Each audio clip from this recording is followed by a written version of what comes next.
Yo, what's good with y'all, family? How y'all doing? This is Mario Matthews, owner and operator of Ministerial Dawn Productions, and author of the book Dream No More, Rise of a Lion. Dream No More, Rise of a Lion is a coming-of-age sci-fi fantasy novel featuring Lyon, a young black boy who is torn from his family due to a civil war. He's taken in and nursed back to health by a host family who finds out that he's been displaced from his home country and his family is captured by a sorceress. So now they're on a quest to retrace their steps back to where they found him in order to unravel the mystery surrounding his circumstances and to hone his skills for the journey ahead. Dream No More Rise of a Lion is a family-friendly sci-fi fantasy novel that's written in a unique, simplified, scripted format. You can purchase this book right now at Amazon and Lulu.com. Amazon, you have the paperback and the ebook. Lulu.com, you have this hardback version. Dream No More Rise of a Lion. Thank you for all the love and all the support. Much love and respect to the family. All right, so let's get into this story that I came across on Twitter in regards to Seattle. Now, this is a perfect opportunity to do some ADOS politics here in Seattle. You feel me? This is coming out of Standford University. It is actually a report from the psychology division of Standford University. So let's get into it, shall we? Headline reads, "Tight housing, immigration are shifting pressure on Seattle's black neighborhoods, sociologist finds." Okay, so let's go ahead and start from the top.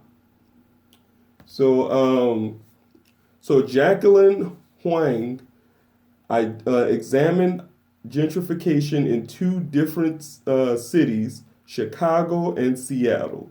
So I'm assuming this is the psychologist that that spearheaded the study. So we're going to get into it. Let's see. So a competitive housing market combined with a rapid rise of immigration is driving gentrification in Seattle's low-cost black neighborhoods, according to a new study by Stanford psychologist Jacqueline Huang. While gentrification, which Huang identifies or defines as an influx of investment and in middle upper income residents to previously low income neighborhoods, is more likely to occur in areas with high populations of African Americans. Areas with higher populations of Asians have not seen the same level of redevelopment in Seattle. A divergence, Huang's data suggests, is attributed to immigration. Her findings have been published in City and Community. Now, before we go any further, this is for all the people out there who believes that immigration has nothing to do with gentrification. Immigration has nothing to do with the replacement of black Americans that are the descendants of slavery. Immigration has nothing to do with anything that has anything to do with black people. Well, we about to find out, aren't we? Let's continue. This research follows similar work Huang has carried out to better understand the relationships between neighborhood change, and inequality in U.S. cities.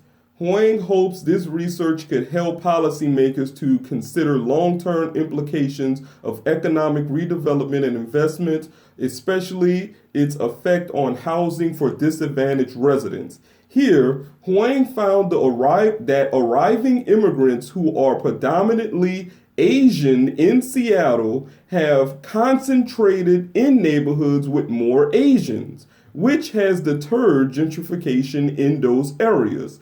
Combined with tight housing constraints, pressure has shifted in low-cost African American neighborhoods where an influx of investment of the middle and upper middle-class residents have led to demographic changes, Huang said. Now, what does that part of this study or this piece says? What does it indicate? It indicates everything that Tone Talks and Yvette Carnell has been saying for about 4 years. We are an exploitation class, okay? We were created, black people that are the descendants of American slavery has been bred and created to be an exploitation class, okay? When people come here, when people immigrate to this country, doesn't matter if they're from a black country, doesn't matter if they're from a white country, doesn't matter if they're from an Asian country or anything like that. Okay? If they have enough capital to invest anywhere in the country, all they have to do is throw some money into a low-income neighborhood, increase the cost of living, and start to push people out of the neighborhood. Thank you, opportunity zones. Thanks, Obama. I appreciate that. And y'all wonder why this massive amount of gentrification is going on. This ain't rocket science. Like it's amazing that it takes studies like this for people to actually understand what's going on around them. Okay? Like, dude, I know immigrants from a lot of different backgrounds. I know Asian immigrants. I know African, immigrants. I know immigrants from even from Latin America. I know immigrants from Latin America. They all tell me the same thing. They have tight-knit communities where they collaborate amongst themselves, okay? They live and collaborate amongst themselves, but when it's time to invest, when it's time to use capital to their advantage, it is more likely that they would go into low-income neighborhoods to invest, thus increasing the effects of gentrification. It's not rocket science. It's not. But people act like immigrants don't have anything to do with black people. It's all white people's fault. It can't be the immigrants. The immigrants don't have anything to do with the displacement and of black people in the U.S. That's a myth. That's a myth. It's not a myth. It's not a myth. As long as black people continue to be or continue to exist in a state of being in which we are easily exploited, thanks to the advent of slavery and everything that happened from that point to now, we will continue to be an exploitation class. This is why reparations, specifically to the black descendants of American slavery, is important. Let's continue. Quote, the results suggest that increased immigration to a city with a tight housing market may have unintended consequences on black urban neighborhoods, said Huang, an assistant professor of psychology in the Standford School of Humanities and Sciences. Quote, because black urban residents may be disproportionately faced displacement, and subsequent disadvantages on the housing market, the findings have implications for the future prospects of housing for blacks. Say it with me. Black people have been purposely created to be an exploitation class.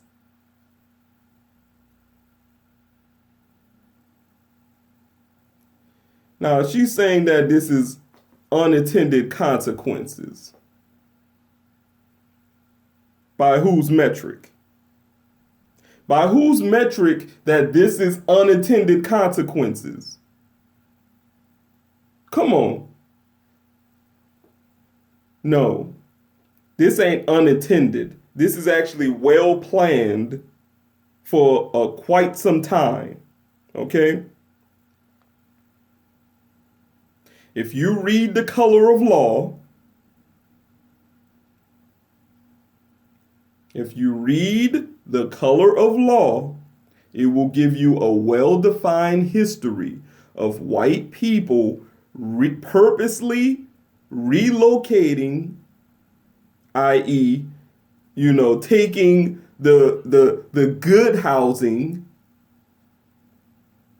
and purposely placing black people in red line neighborhoods that have dissolution written as an economic stimulus package. I mean, it's funny, but it's not funny. It's quite sad because this is readily available history that people can read. And yet people acting like this just fell out of the sky. All of these are unintended consequences. No, this is exactly how it works. This is exactly how white supremacy works. And just because immigrants are contributing to the problem doesn't mean that it's not an intended consequence. No. It just means that you guys are taking advantage of that which was orchestrated to be exploited.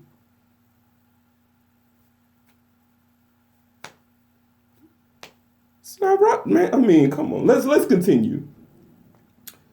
Let's see. Seattle as a case study. The study grew out of an early study Huang conducted on gentrification in Chicago, a historically highly segregated city. Huang found that the higher the percentage of African Americans in the neighborhood, the less likely it was to gentrify.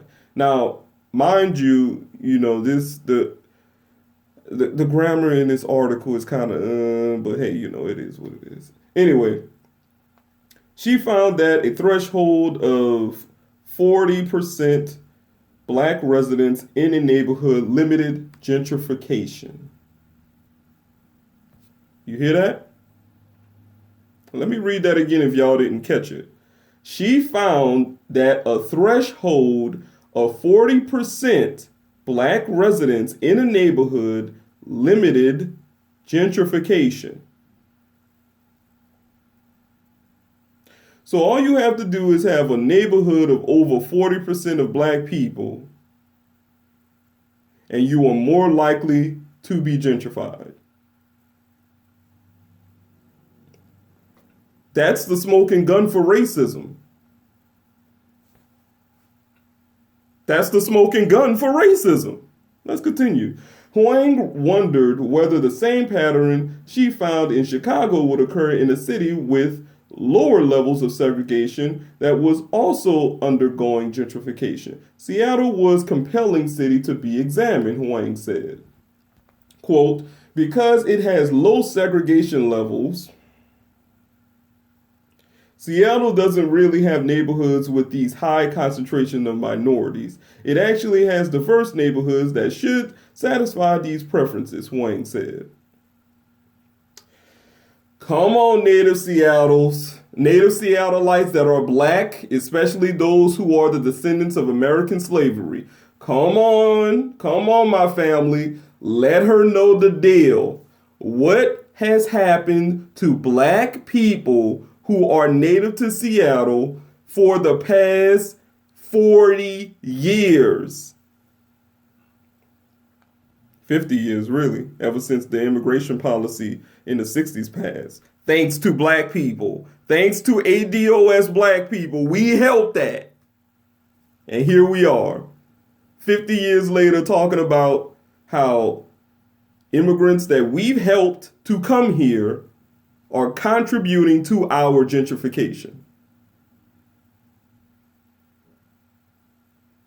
You can't make this up. You cannot make this up. Let's continue. Drawing on U.S. Census data, Huang found that in the 1970s and 1980s, the same tendency to avoid neighborhoods that are primarily made up of minorities that she found in Chicago also occurred in Seattle. Gentrification was more likely to occur in neighborhoods with a higher percentage of whites. But in the 1990s and 2000s, a different trend emerged in Seattle.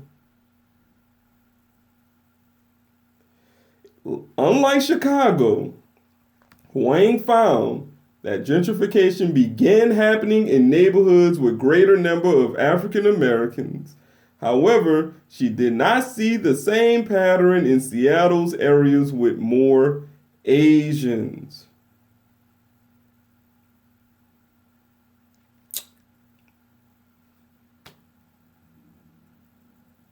Exploitation class. Huang wanted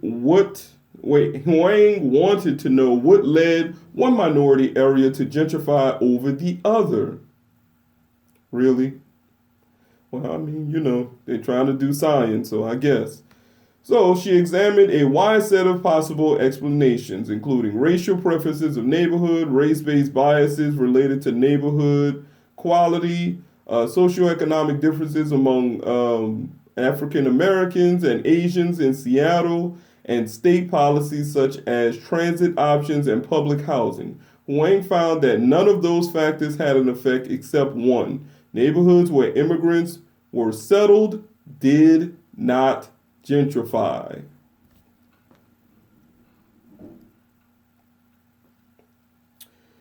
So, neighborhoods where immigrants had settled did not gentrify. I wonder why. I wonder why. And it's not merely because, quote unquote, immigrants stick together. I mean, that's part of it. Yeah, that's part of it. It's a factor. But you also have to understand that when certain groups of immigrants immigrate here, they don't just come here with the clothes on their backs and the shoes on their feet. They have families, friends, lives, socioeconomic status, all this stuff in their home countries. They come here with resources. That's why. That's the main reason why. And they just conglomerate those resources together when they get here. That solidifies their areas. Black people, on the other hand, we have not been paid what we were owed, thanks to slavery. Okay? For generations, we've existed in poverty. Forced poverty. That's the problem. Okay? Reparations to black people that are the descendants of American slavery is a major step in solving that problem. Let's continue. Seattle's Asian population has rapidly increased, Huang said. In 2013, 14% of of the total population was comprised of Asians, doubled its size in 1980. Huang's analysis shows that a 1% point increase in a neighborhood's share of Asians in 1990 was associated with a 3.9% decrease in the odds of the neighborhood gentrifying by 2013. However, when there was a 1% increase in a neighborhood's share of African Americans, it was associated with a 3.4% increase in the odds of a neighborhood gentrifying. So the more black people showed up, the more likely it was going to be gentrified.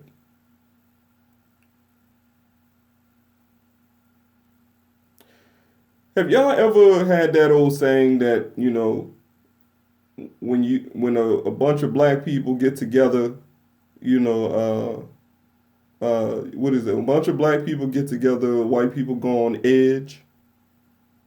That's what this sounds like. You have one black person, oh, that's cool. He's just an individual living his life. One black person, that ain't, you know what I'm saying? You get a group of them together, oh my goodness, the world's coming to an end.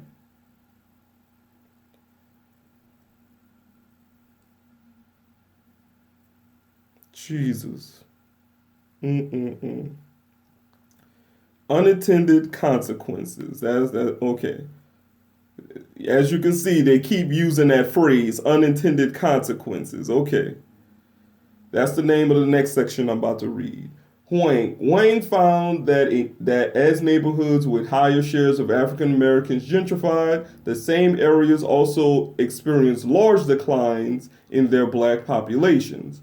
As cities transform, Huang calls for policymakers to consider long-term implications and the unintended consequences of economic redevelopment and investment, especially the impact of housing for disadvantaged residents. Quote, given that long-standing inequities that blacks face when it comes to residential inequality in the housing market, the findings of this study calls for targeted interventions that stem processes of neighborhood change exacerbating disadvantage for black urban residents, said Huang, noting that policies and programs should address racial wealth disparities.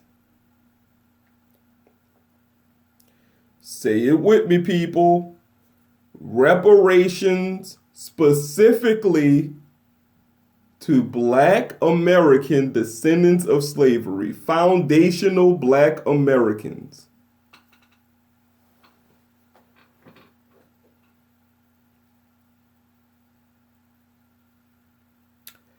Quote, although black neighborhoods were once neglected and in decline, the recent investment and socio-economic upgrading in these areas should not benefit only its landlords and newcomers. While Seattle's ethno-racial groups may be distinct from groups in highly segregated cities, often studied in gentrification, her findings may extend to other diversifying cities in the U.S.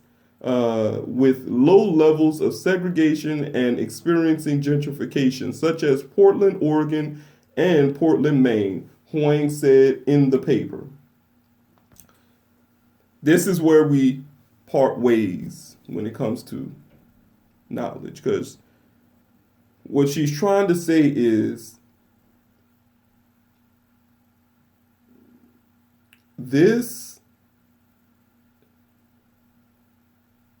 she's trying to lump us in with poor white people. Okay? Notice that. Her findings may extend to other diversifying cities in the U.S. with low levels of segregation and experiencing gentrification. Okay? Now, mind you, yes, anywhere groups of black people population increases, gentrification happens. That's true. At the same time, we have to be very, very intent when it comes to these topics, because the words that they're using in this document suggest that we're trying to open this up to other people. Her findings may extend to other diversifying cities in the United States with low levels of segregation and experiencing gentrification. No, what it should say is that this should be applied to every state, city, county around the country with high levels of black people. That's all it needs to say. Okay? All of this word vomit, no. Clean it up. Anywhere that there's a large oh my goodness, I'm going blank. Anywhere that there's a large concentration of black people within the population of any given living space, and you'll have to excuse that horn, family, you have to excuse that horn. Anywhere that there's a high concentration of black people, this gentrification is happening. Therefore, this is the extended effects of racism and white supremacy. And the only way to address it is to fix the black-white wealth gap. That's it. Okay? That's why reparations is important. Okay? All right. Huang is currently working on a national and multi-level analysis to check whether these patterns are happening elsewhere, as well as a nationwide study on gentrification's consequences on segregation. Man. Well, there you go, family. Even in Seattle, where there isn't a history of segregation, and I'm going to defer to my native black Seattle fam, because they know, I'm pretty sure they know a lot better than I do that that's a false statement.